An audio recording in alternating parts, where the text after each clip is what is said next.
तो चलिए हमने इस टॉपिक में अभी तक जो भी चीजें सीख ली हैं उस पर बेस्ड यहाँ पर ये कॉन्सेप्ट टेस्ट देख लेते हैं। तो are you ready for a challenge?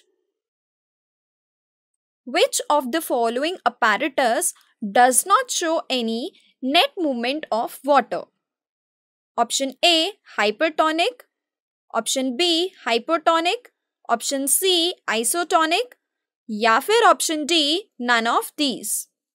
यहाँ पर वीडियो को थोड़ी देर के लिए पॉज कर दीजिए, तब तक इस क्वेश्चन को सभी बच्चे अच्छे से रीड करेंगे, इनके ऑप्शंस को भी पढ़ेंगे और जो भी सही जवाब है उसे अपनी नोटबुक्स में नोट करेंगे। तो जो सही जवाब है वो है ऑप्शन सी यानी आइसोटोनिक।